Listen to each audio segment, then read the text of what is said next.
Noticia en pausa. Familiares de Jonathan Vázquez, el niño de 12 años asesinado en una tienda en Olintepeque, denuncian que por segunda vez se suspendió la audiencia para decidir si el sospechoso enfrentará juicio y exigen seriedad en el proceso. Una persecución que inició en el barrio El Gallito, zona 3, y terminó en la zona 12 dejó un hombre capturado. Llevaba droga y una pistola ilegal. Fuerzas de seguridad fueron tras él luego de evadir un punto policial. Durante un recorrido en los alrededores de la Granja Canadá en Escuintla, autoridades localizaron marihuana, cocaína y crack. Aún investigan si pretendían ingresarla al centro carcelario. México vivió una ola de violencia tras el operativo donde murió Nemesio Ceguera Cervantes, alias El Mencho, cabecilla del cártel Jalisco Nueva Generación. Hubo bloqueos y ataques en varios estados. Casi 10,000 militares fueron desplegados. Fuertes ráfagas de viento que según el INSIBUME superan los 60 kilómetros por hora han provocado caída de árboles, daños materiales y cortes de energía en varios departamentos del país. Autoridades piden precaución. La diabetes puede provocar complicaciones irreversibles en Guatemala. El caso de Maribel Varillas lo refleja. Padece gangrena en 4 dedos y su familia busca recaudar fondos para una cirugía que evite una amputación mayor.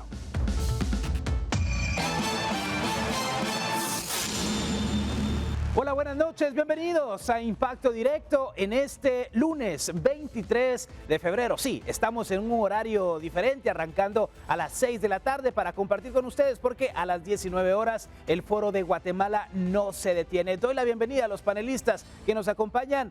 Omar Sosa, fundador de la campaña Guatemala Vive con Valores, y Germán Galindo, internacionalista. Y hablemos de esta persecución en varias zonas de la capital que concluyó con la captura de un hombre de 33 años. Fue identificado únicamente como Gabriel. Según las autoridades, iniciaron una persecución cerca del barrio El Gallito en la zona 3 y culminó en la 14 calle y 14 avenida de la zona 12. Y habría iniciado cuando el hombre evadió un punto policial. Incluso habría intentado atropellar a agentes de la comisaría 11. Tras una inspección se le incautó marihuana, tusi y una pistola que portaba ilegalmente. Fue remitido a los juzgados correspondientes para resolver su situación legal.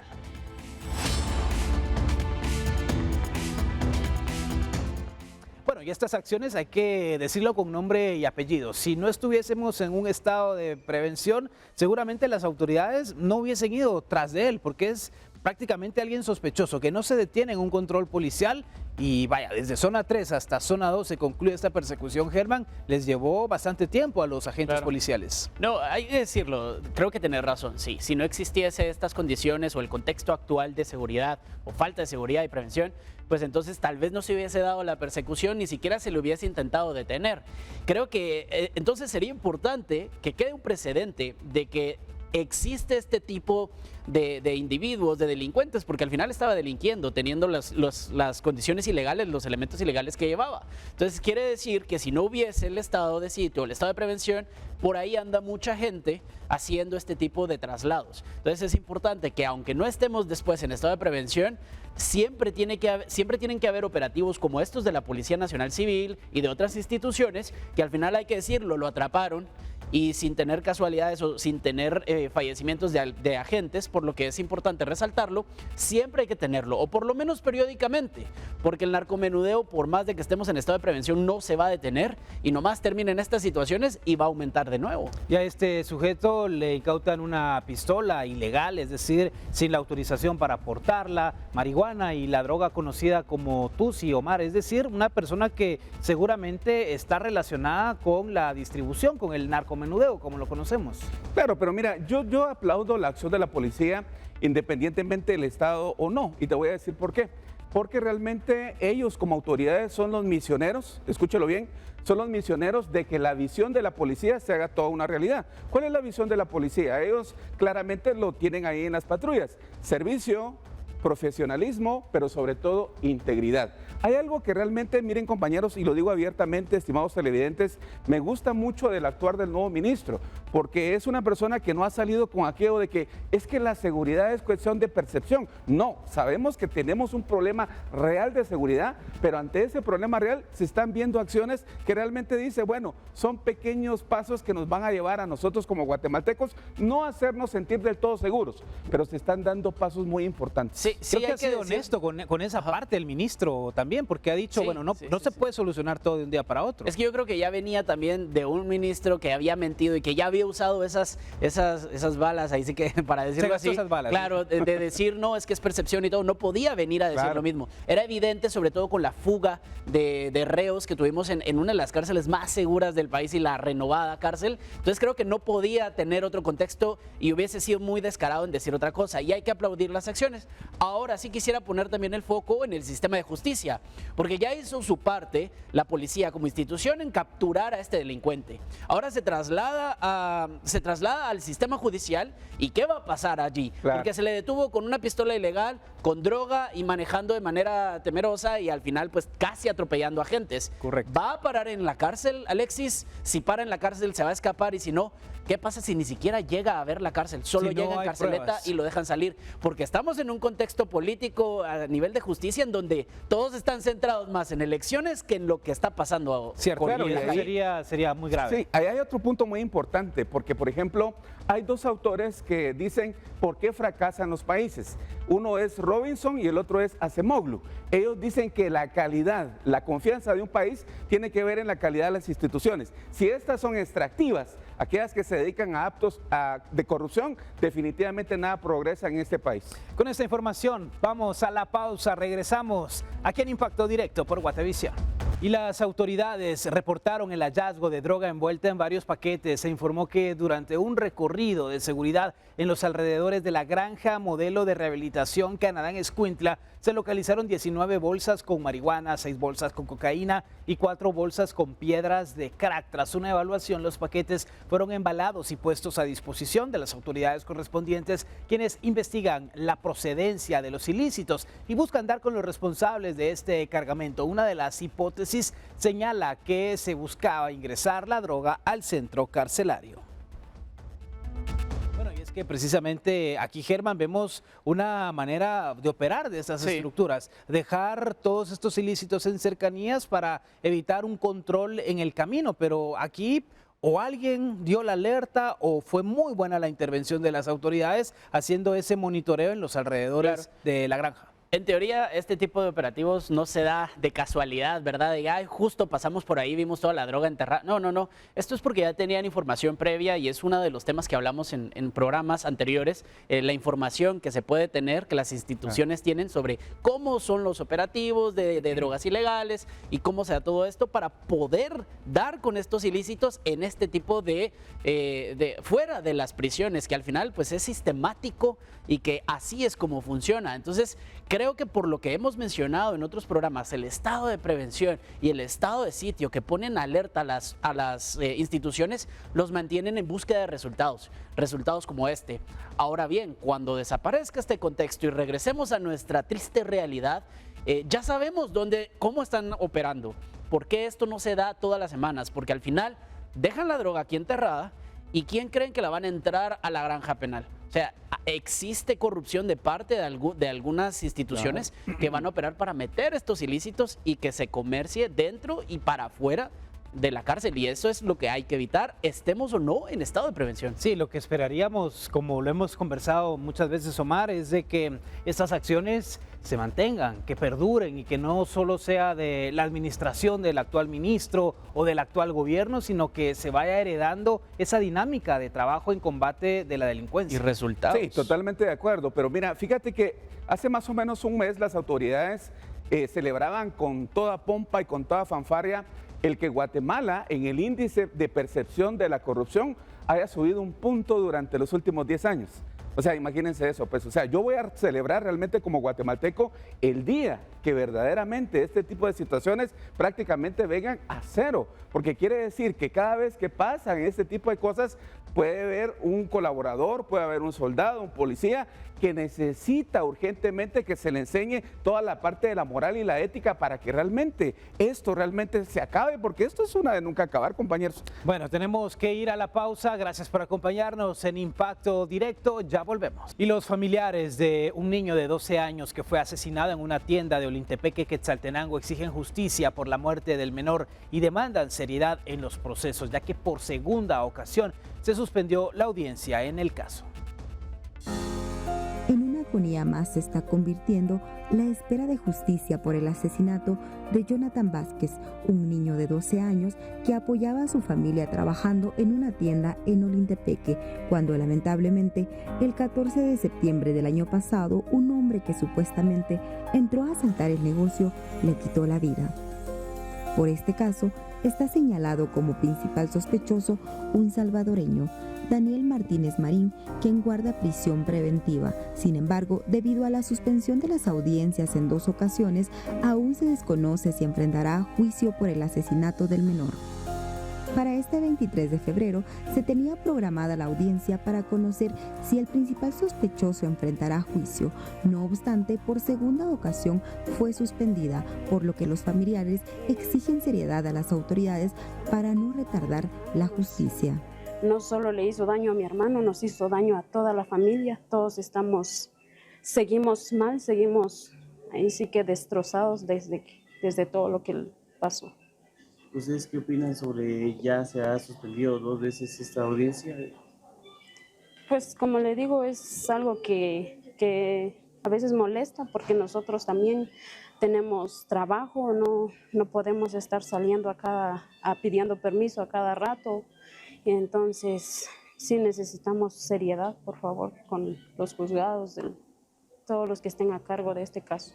Esta es la segunda ocasión que se suspende la audiencia, que inicialmente estaba prevista para el 14 de enero. Sin embargo, tampoco se llevó a cabo, ya que el reo que se encontraba en el preventivo de la zona 1 de Quetzaltenango fue trasladado hacia la prisión de Fray Janes por orden judicial y no fue trasladado a tiempo para el proceso. En esta ocasión, según el abogado querellante en el caso, Carlos Martínez, el juzgado tampoco notificó a tiempo para su traslado. Martínez Marín, según la tesis del Ministerio Público, fue visto por algunos vecinos y aparece en las cámaras de seguridad el día del incidente, reportó Lucero Zapalú. Wow, un caso terrible lo que está enfrentando la familia de Jonathan, porque aunque este sujeto vaya a juicio, nada se los va a regresar. 12 años, alguien que empezaba a vivir, que estaba aprendiendo cómo ganarse la vida de una manera honrada, no siendo ese hombre light que nos has platicado, Omar. Sí, mira, y como esos casos hay muchos, aquí lo que realmente, aparte del asesinato, lo que realmente indigna es esa parsimonia con la que las autoridades actúan, porque mira, la justicia es una virtud cardinal, y cuando hablamos de esa virtud cardinal, conlleva la equidad, conlleva la solidaridad, pero sobre todo el respeto, señores, que no se nos olvide, todos debemos de ser tratados con el mismo respeto, y esta familia necesita respeto, pero sobre todo la urgencia, para que por favor le den trámite a su petición. Y se necesita sobre todo cerrar también ese ciclo, ese dolor, ese luto que está atravesando la familia de Jonathan. La pausa y regresamos aquí en Guatevisión.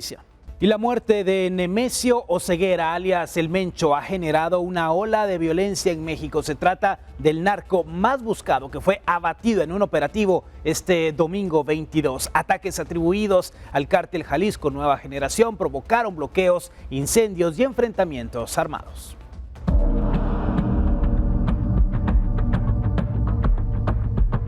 Este domingo México vivió momentos de tensión. Al menos 25 miembros de la Guardia Nacional, un custodio y otro funcionario fueron asesinados en ataques del cártel Jalisco Nueva Generación tras el operativo en el que murió su líder, Nemesio Oseguera, alias El Mencho.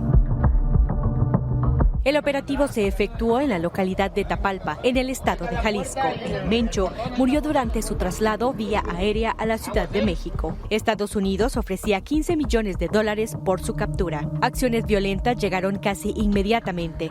Se registraron bloqueos de carreteras, quema de vehículos y enfrentamientos armados, los cuales se han atribuido a células del cártel Jalisco Nueva Generación en diferentes partes del país.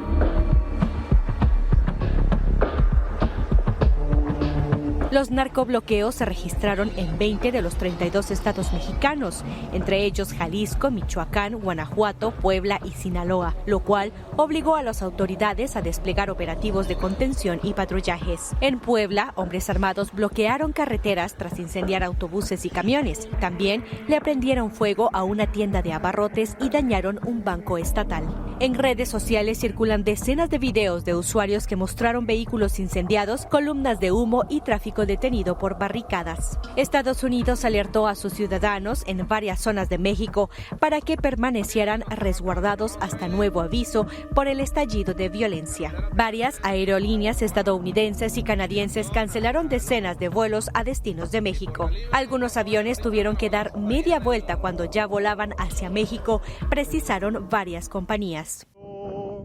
Es de María la nación de nuestra paz. Sacerdotes de Jalisco subieron al techo y expusieron el Santísimo Sacramento en un gesto para pedir por la paz ante la creciente inseguridad que incluso provocó la cancelación de misas en algunas áreas. El cártel Jalisco Nueva Generación es una de las organizaciones criminales con mayor capacidad de respuesta armada en México y la muerte de su cabecilla representa un golpe histórico. Según las autoridades, una novia del Mencho resultó clave para dar con su paradero en Tapalpa, un pintoresco poblado en el oeste de México. El operativo se activó cuando la inteligencia militar mexicana, con ayuda del Comando Norte de Estados Unidos, supo que una mujer se reuniría el viernes 20 de febrero con el capo en Tapalpa, a unos 130 kilómetros de Guadalajara. La mujer se fue del lugar el sábado, pero Oseguera permaneció allí rodeado con un círculo de seguridad. Tras diseñar el operativo,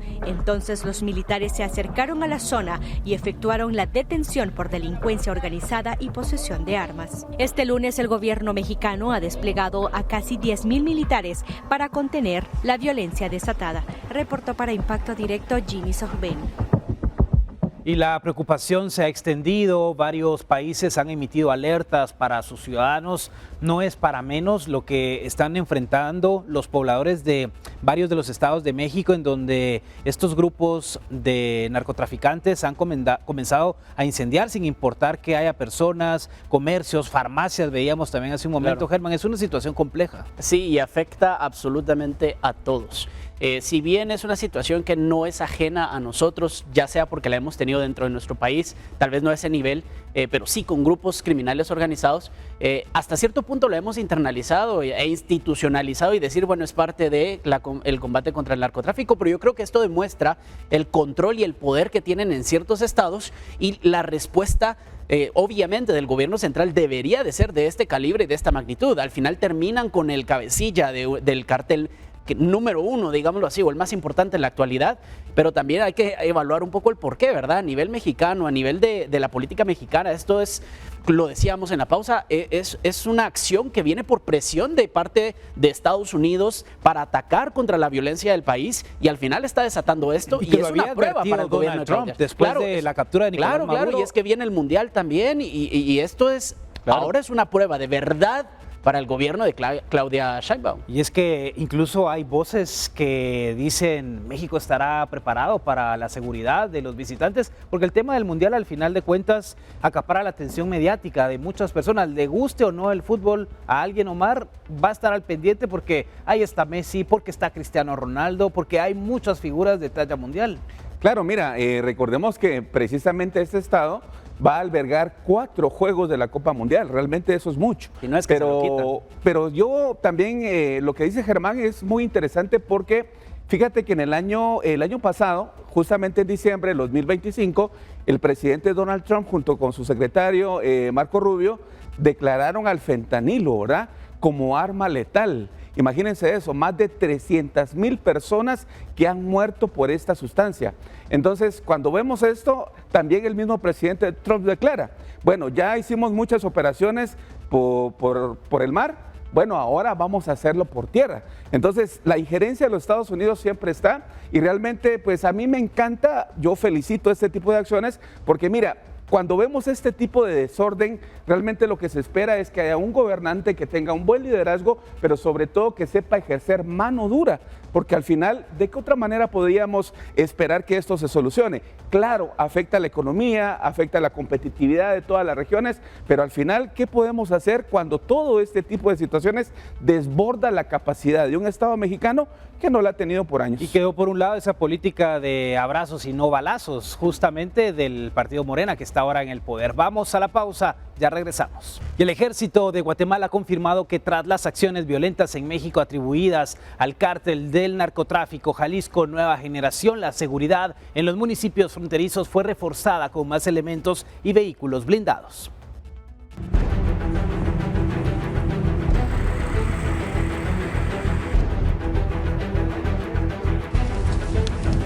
Sobre el 58.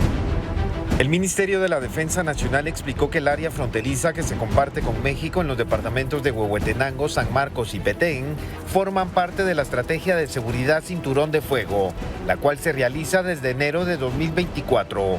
Sin embargo, ante la escalada de violencia en el vecino país en las últimas 24 horas, se incrementó la presencia de personal militar en el área. El Ejército de Guatemala, junto con sus unidades que tiene en el área fronteriza, pues refuerza las áreas a las cuales yo estoy haciendo ahorita referencia, con más personal, con vehículos blindados.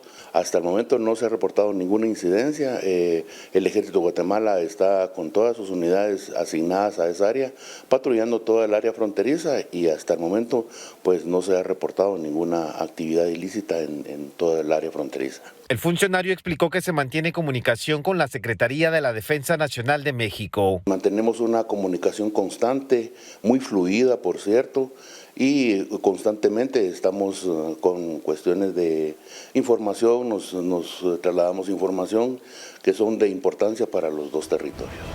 En ese contexto, la Policía Nacional Civil, por medio de Jorge Chinchilla, confirmó que se trabaja coordinadamente con el Ejército de Guatemala. Explicó que en las áreas fronterizas se cuenta con unidades especializadas, además del cruce de información con autoridades mexicanas. Con imágenes de Moisés Sheck para Impacto Directo, Juan Pablo Garrido. La región de San Marcos, Huehuetenango y Petén, por ser colindantes con México, han sido utilizadas por estas estructuras criminales. Las investigaciones han sacado a la luz esas colaboraciones que tienen precisamente con los grupos de narcotráfico que operan aquí en Guatemala, Omar.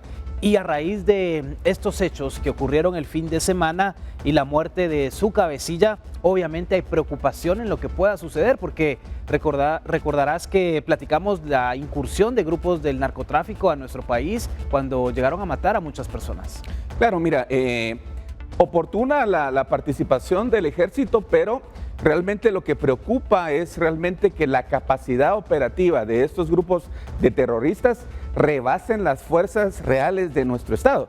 Y te lo voy a decir de esta manera. Mira, me ha tocado estar, por ejemplo, en el Ceibo, Petén, Melchor de Mencos, La Mesía, y realmente cuando voy a estos lugares, la presencia del ejército, que si bien es cierto, está, pero es en una mínima porción. Y recordemos que estamos hablando en este caso de los grupos terroristas, de uno de los grupos terroristas más grandes prácticamente de todo el mundo. Es un grupo que prácticamente tiene la capacidad de poder desarrollar sus propias armas. Entonces yo creo que el plan que el presidente Arévalo propuso, en este caso el Cinturón de Fuego, pues realmente tiene que ser bien reforzado, porque no estamos hablando de cualquier cártel, estimado Alexis. Sí, y hay que recordar lo que ocurrió en La Mesilla, Huehuetenango, cuando la fuerza élite de los Pacales de Chiapas ingresa a territorio nacional. Es decir, este es un grupo de seguridad de Chiapas, pero iban en busca de narcotraficantes. Significa que es muy fácil que los delincuentes puedan llegar a territorio nacional y poner en riesgo a los civiles. Al parecer, y esta medida creo que justo intenta evitar esto,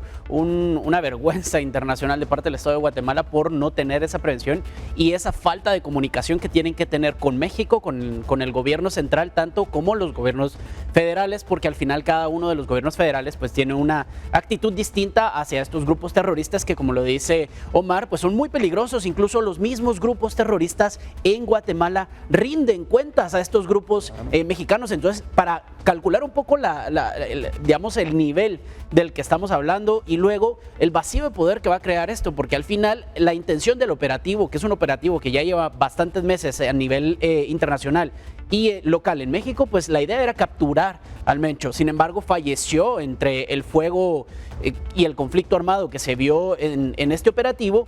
Y ahora va a existir un vacío de poder, una balcanización, digámoslo así, porque no solo se va a intentar llegar al poder una nueva cabeza, sino que pueden crearse divisiones y facciones. Además de que el resto de cárteles va a intentar agarrar todo este vacío de poder, meterse en los lugares donde ellos tenían operaciones.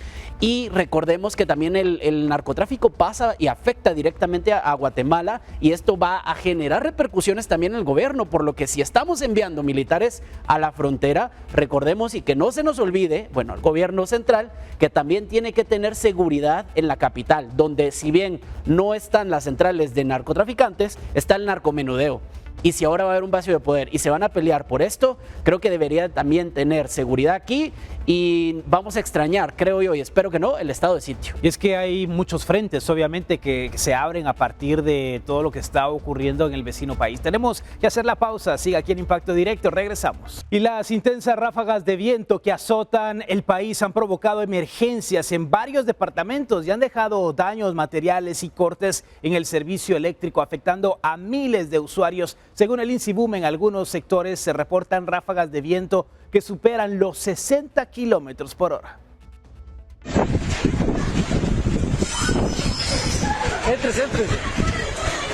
Los fuertes vientos generaron emergencias atendidas por los bomberos municipales departamentales en el occidente del país. En la zona 5 de San Marcos, un árbol fue derribado por las ráfagas y cayó sobre un vehículo que se encontraba estacionado. Afortunadamente no se reportaron personas heridas, únicamente daños materiales. En el mismo sector, los socorristas también atendieron el desprendimiento del techo de una vivienda provocado por la fuerza del viento.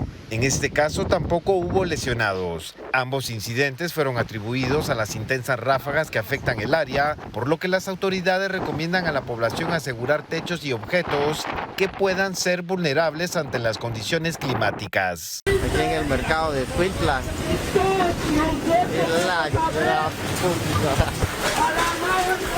Miren, gente.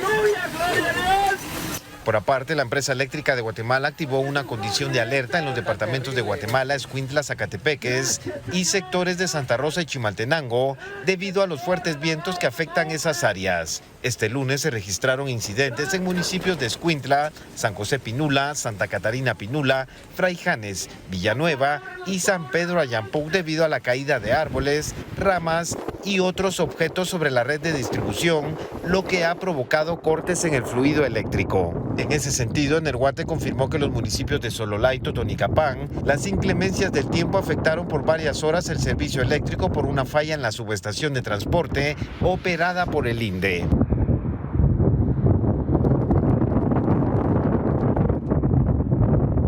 Para Impacto Directo, Juan Pablo Garrido.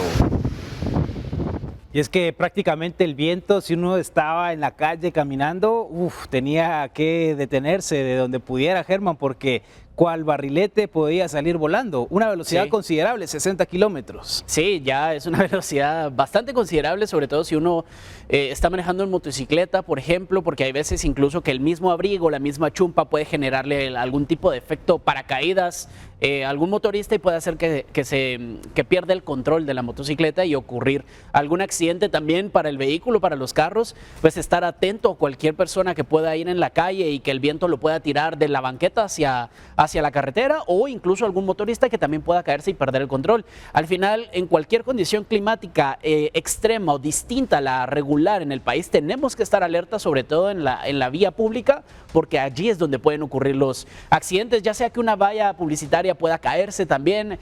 Hoy en la mañana hubo un derrumbe en mi camino en el que tomo todos los días, entonces creo que sí es importante, sea lluvia o viento, no confiarse, estar atento y tomar precauciones. El tema de las vallas publicitarias no es algo nuevo, Omar, y hemos hablado del riesgo que significa porque algunas de estas se encuentran en propiedades privadas y no cumplen con los requisitos mínimos, incluso no se les puede ni siquiera emitir una sanción o controlar porque están en espacios privados, pero ya vemos que muchas de estas colapsan cuando hay fuertes vientos. Sí, mira, hay lugares, por ejemplo, en ciertas carreteras, como por ejemplo para el occidente, que buena parte de estas vallas ya prácticamente las prohibieron. Y las prohibieron porque daña prácticamente todo ese ambiente visual que se quiere tener y ese contacto con la naturaleza. A la naturaleza definitivamente nosotros no le vamos a ganar, ¿verdad? Luchar o ir en contra de ella sería imposible. Lo que sí nosotros tenemos que tener es esa conciencia de protegernos. Por ejemplo, sentido común, ¿verdad? No aprendamos de seguridad justamente en los momentos de más riesgo o por accidente.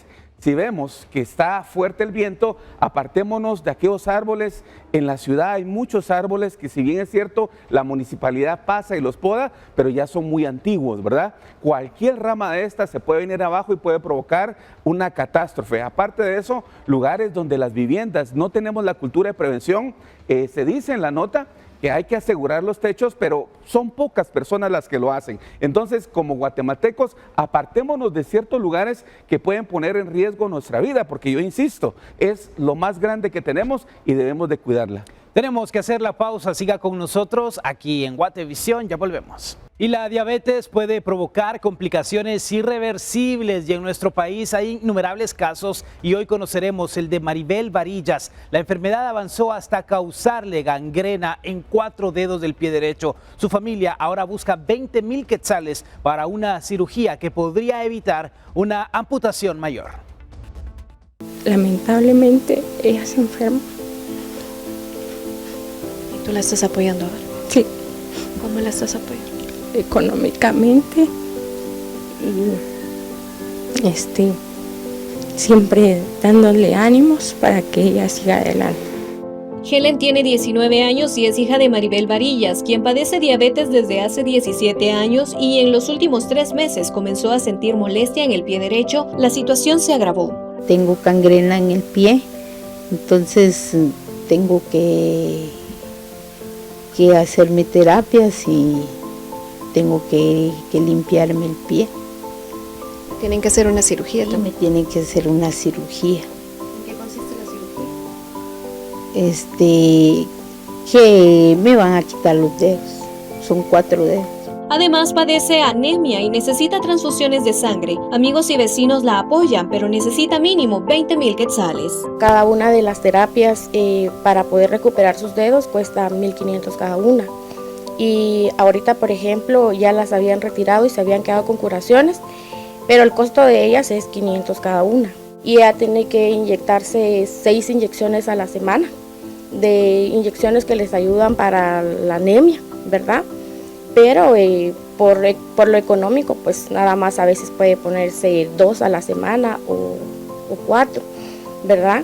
Entonces le sigue haciendo falta más esas inyecciones y le hacen falta aproximadamente 6 transfusiones de sangre que cuestan 1,200 cada una. El cardiólogo Luis Rodríguez trata casos graves a consecuencia de la diabetes. Señala que las principales complicaciones son la pérdida de la visión hasta llegar a la ceguera, neuropatía diabética, que es cuando hay poca o mucha sensibilidad, mientras que a nivel macrovascular son situaciones que pueden llevar a la muerte. Hablamos de temas más profundos como un infarto agudo del miocardio, enfermedad renal crónica.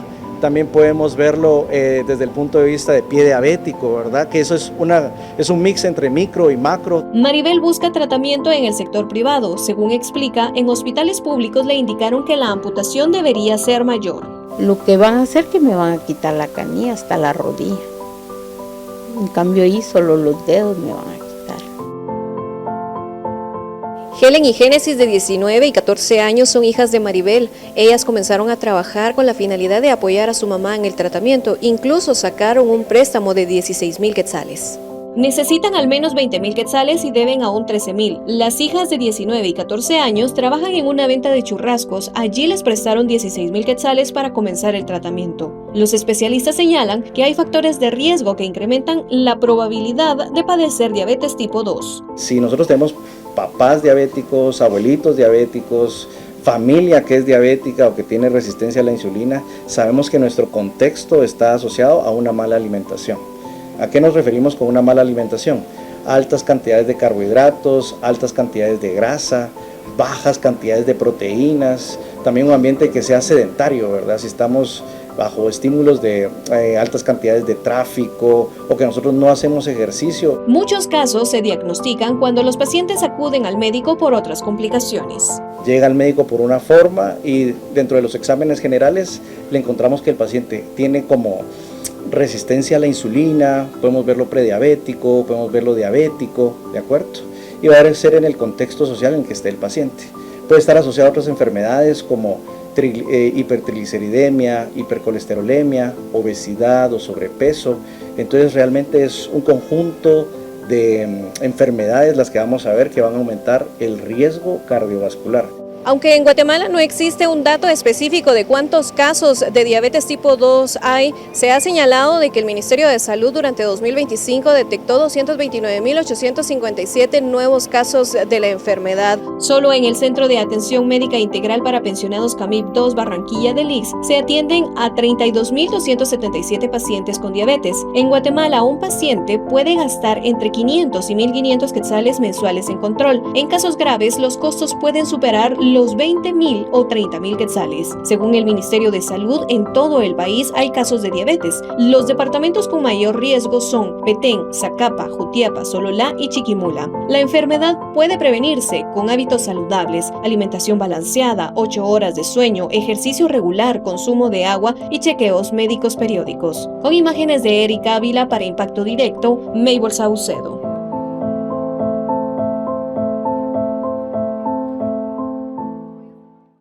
Y es una situación complicada la que está atravesando la familia de Maribel. Tienen una deuda de 13.000 quetzales y ahora están tratando de recaudar 20.000 quetzales, Omar. Es una cantidad que, si esta historia ha tocado el corazón de nuestros televidentes, creo que nos podemos sumar a esa iniciativa para poder apoyar y evitar que tenga que perder más partes de su cuerpo.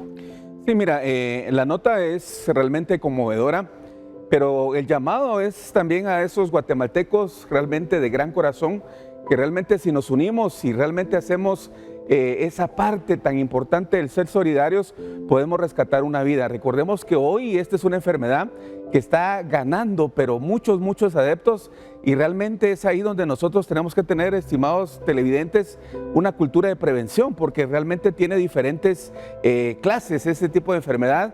Así que el llamado es a esa conciencia universal de que realmente los guatemaltecos, cuando nos unimos, realmente somos más y logramos hacer cosas interesantes en pro de salvarle la vida a esta persona, estimado Alexis. La diabetes tipo 2, ¿qué ha ocurrido en muchos casos? Que las personas van a consulta, Germán, por cualquier otro padecimiento que tienen y resultan enterándose demasiado tarde que hay un padecimiento de la diabetes. Y cuando ya está muy avanzada, es difícil poder tomar decisiones. Claro, ya se toma una decisión de cómo aprender a vivir con la enfermedad, más allá de cómo tratarla o recuperarse, que de por sí el proceso es muy costoso, lo estamos viendo en esta nota, y es muy doloroso, no solo para la persona, el paciente, sino también para los familiares, que es evidente que tienen que preocuparse y se preocupan por su gente querida. Creo que es importante lo que decía Omar sobre la cultura de la prevención. Si bien vamos al doctor por un síntoma y terminamos saliendo con otro diagnóstico, es importante entonces hacer una batería de exámenes anualmente y también hacer el llamado, la importancia que tiene el Instituto Guatemalteco de Seguridad Social para tener avanzado el equipo disponible siempre para detectar estas enfermedades y para tratarlas, porque si la nota dice que hay un aumento en los casos de esta enfermedad, creo que corresponde al Ministerio de Salud evaluar los hospitales para que todos estén con capacidad de atender a estos pacientes. Y sobre todo que estamos en un momento de sedentarismo, Omar. No realizamos ejercicio, o es de verdad mínimo, no hay una activación de nuestro cuerpo, la alimentación, que, a ver, lo más fácil, ¿no? Una bolsita de chucherías. En ocasiones las personas también por falta de recursos, una bolsita de chucherías, que una gaseosa, que una sopa instantánea, y esto es dañino para nuestro cuerpo. Sí, mira, yo a ese respecto pues tengo una frase que me encanta mucho, porque dice, Dios perdona, por supuesto, ¿verdad? Porque es un Dios del amor. Pero el tiempo definitivamente no nos perdona nada. Cuando yo realmente no tengo las medidas de precaución para poder tener hábitos saludables, ¿verdad? Es decir, en lugar de ese risito que tú mencionas, de repente una manzana que me va a generar mucho más fibra, una fruta que realmente me va a generar un bienestar mucho mayor, vale la pena hacerlo. Yo sé que la situación económica muchas veces es complicada, pero al final, díganme compañeros, ¿cómo va a producir el diamante en bruto de una persona que es su propia vida cuando ésta no está al 100%? Sí, debemos de preocuparnos por nuestra salud y esperamos que Maribel reciba todo el apoyo, que se pueda reunir esa cantidad de dinero para evitar que siga perdiendo más miembros de su cuerpo. Llegamos así al final de Impacto Directo. Gracias por su sintonía, a nuestros panelistas que hoy nos han acompañado: Germán Galindo, internacionalista; Omar Sosa, fundador de la campaña Guatemala Vive con Valores. La mejor de las noches. Recuerde, mañana ya nos vemos a las 19 horas en nuestro horario habitual aquí por Guatevisión. Pásela muy bien.